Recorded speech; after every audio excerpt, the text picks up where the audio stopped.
makes a move. There's a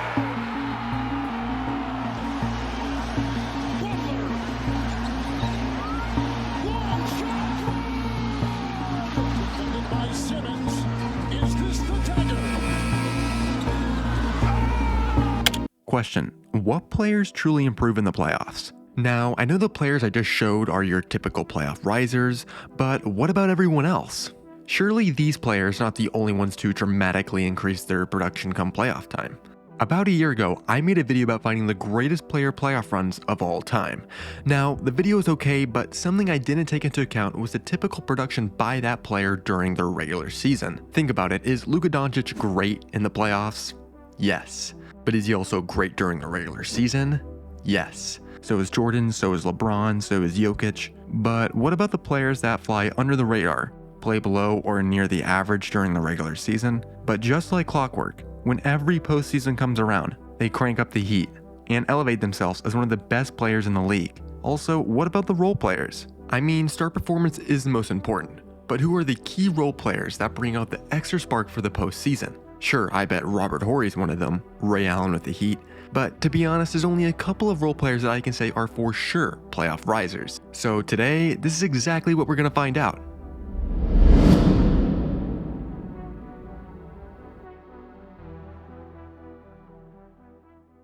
To begin my research on this topic, I found this video from Thinking Basketball from 5 years ago titled Playoff Changes, Which Stars Have Improved or Declined the Most. Now, the exact process that Mr. Taylor does for this video is quite interesting.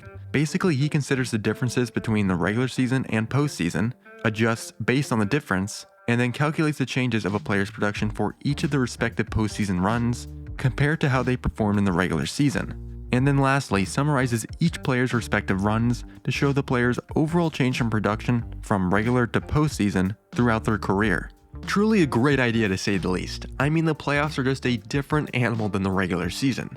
Teams are no longer playing against bottom dwellers and other below 500 teams, so it makes perfect sense to account for this. Now, something else that Mr. Taylor does that I don't quite fully understand is how he formulates these stats here: creation, passer rating, and offensive load. Once again, feel free to investigate his video because he's created some interesting statistics here. With all of that out of the way, let's dive into how I'm going to cover this experiment. First, I want to talk about what are the actual statistical effects of the playoffs. What areas of the game increase and what areas shrink from the regular season to postseason. Now to preface, these are team stats shown here, not the player stats that we'll be focusing on later. So not to anyone's surprise, almost every single statistic decreases in overall efficiency from the regular season to postseason. Most noticeably is the team's ability to limit free throws, play make, steal, guard two-pointers, and block shots all drop quite a bit. Now, out of the 36 team statistics tracked here, 27 of them showed an overall drop in efficiency from regular to postseason, which makes sense. But on the flip side, here are the 12 different stats that actually spiked in average efficiency and usage when the playoffs was in effect. Most noticeably is the statistics that summarize the increase in playoff physicality, with a large spike in personal fouls, an increase in free throw rate, free throw attempts, and defensive rebound percentage. Now, what I find interesting is all the time I hear that the whistle goes away in the playoffs, refs let the players play. But what the numbers actually say is that fouls go up in the playoffs versus the regular season. Now, the reason for this could be many things, but personally, I believe this is because teams are playing more desperate, more players attacking the rim, all leading to more whistles called. I kind of think about it like March Madness. With that said, let's go over how I am personally going to account for these playoff changes when evaluating a player's regular season to postseason production. Okay, so take this example here, just using one statistic, points per game. In 2023, Kawhi Leonard averaged 23.8 points per game in the regular season. Now, let's consider the average points per game amongst all players in the 2023 regular season, which was 10.86 points per game. Now, in that 2023 postseason from Kawhi, he averaged a remarkable 34.5 points per game. Now, the average points per game amongst all playoff players in 2023 was 8.77. So the change in points from regular to postseason was on average minus 2.09 points per game in 2023. Now stay with me here. So to make the regular season and postseason stats comparable, we adjust the playoff points from that respective player by the average change that we just did. So for example, Kawhi's adjusted playoff points per game is now 36.59. So not only did he average a substantial amount of more points in the playoffs, but the playoffs made scoring those 34.5 points per game that much harder. So when comparing Kawhi's production in terms of points per game from the regular to postseason, he actually increased his points per game by a remarkable 12.79 or 54%. With that, I applied this method to 48 basic and advanced player stats. Now, something important to mention is I won't be using advanced stats like VORP, total win shares, or plus minus when evaluating regular to postseason changes, because of the simple fact these are cumulative statistics, meaning these stats increase or decrease significantly based on the amount of games that player's been in. Now, this stat won't be the only thing used to evaluate these player season differences, but the main metric being used to evaluate these differences is PER, player efficiency rating. In short, it sums up all the player's positive accomplishments, subtracts the negative accomplishments, and returns a per minute rating of a player's performance. To also add a bit more context to PER, it does slightly favor big men, but besides that, it's an honest and good way to evaluate players. Now, with all that out of the way, here are the top 10 largest seasonal, regular season to postseason statistical increases in NBA history, sorted by PER and our other key statistics. Now, to preface, all player seasons being evaluated here are seasons in which the players played more than 60 regular season games, averaged more than 18 points per game in both seasons, and played more than 10 playoff games that year. Now, why am I picking these exact numbers, you ask? A, this way we can highlight the stars and other key players, and remove some of those unqualified players that played in the game and scored like 100 points in 1 minute. And B, because I think it feels right. Now, keep in mind, these player seasons that I'm going to show you are to highlight which players increase the most from their regular season production. Another way to think about it is Giannis and Steph Curry. Are these guys monsters during the regular season? Well, yes, they both won 2 MVPs. But are they also monsters during the playoffs? I mean, I would say so. They both won a championship. So realistically, their production from the regular season to postseason is not as dramatic as you may think, simply because they are just that good all the time. Without further ado, here are the top 10 largest seasonal regular season to postseason statistical increases in NBA history. So coming in 10th is Walter Davis in 1984. In terms of the key player statistics, Walt increased in all statistical areas, but turnovers. Now for stars and key ball handlers, this of course doesn't mean much, but for role players with limited touches, it does mean something. Now in 9th is Isaiah Thomas in 1990, increasing about every area of his game. Most notable was his jump and rebounding. As a small guard, this is impressive, and just shows how gritty IT was in the postseason. Now next is no surprise but Jamal Murray in 2019. Jamal increases in every single metric this postseason. Decreasing his turnover rate was the most impressive stat to me on this. Next, coming in 7th is again Isaiah Thomas, but this time in 1987.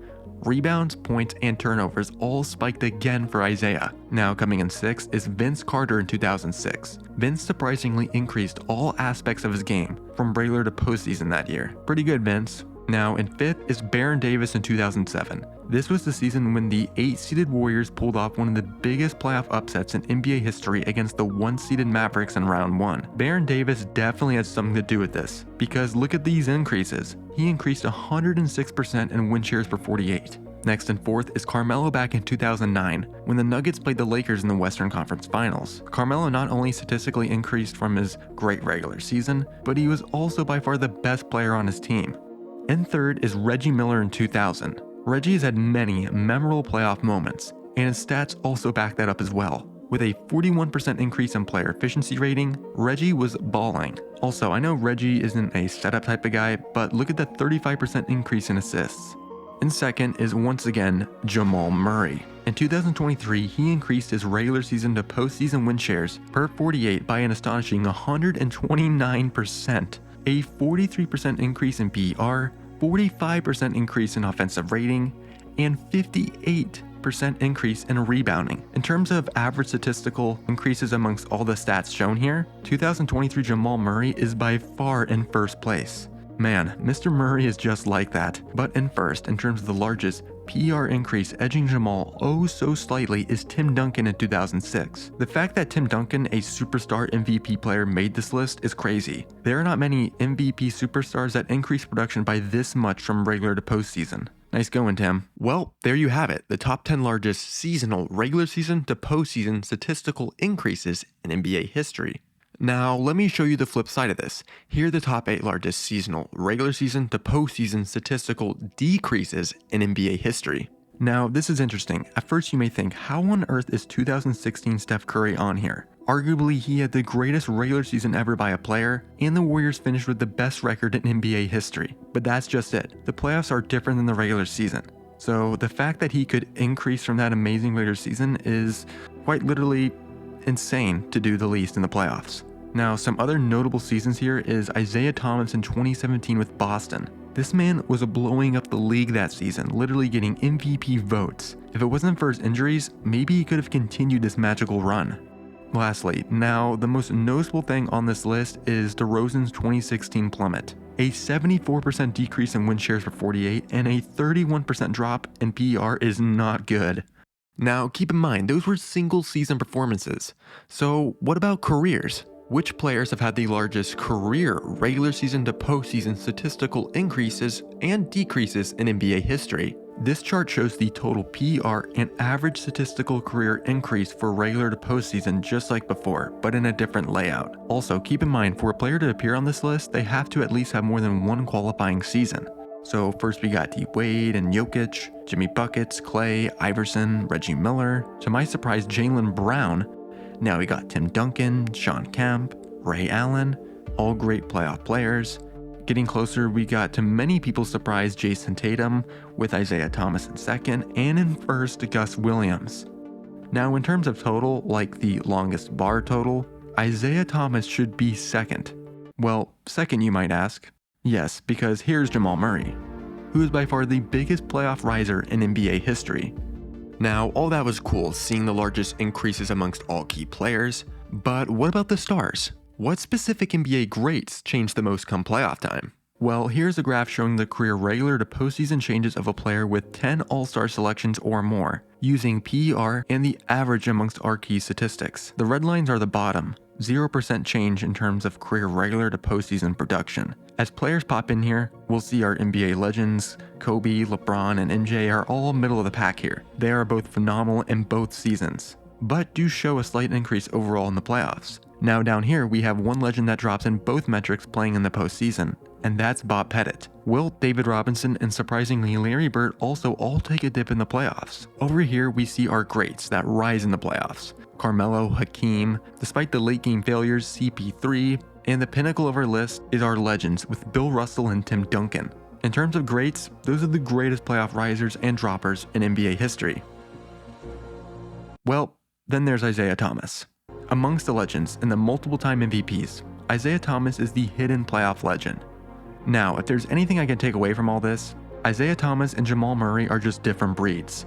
Players that shimmer in the regular season, but blossom in the playoffs. Isaiah Thomas and the Pistons created the definition of tough playoff culture, being the first team in NBA history to prove that you don't need an MVP player to win a championship. Now, at least Isaiah has received votes for the MVP throughout his career, but Jamal, on the other hand, has never even been an all-star. In life, it's very rare that you find these types of people. Guys who love the moment, love the intensity, and seemingly remain hidden until the brightest lights turn on. With all this said, this is all I got for today. Let me know below if you all like the new in-person camera setup, and also let me know who you think are the greatest playoff risers of all time are. Like I always say, I hope you guys enjoyed, and I'll see you all next time.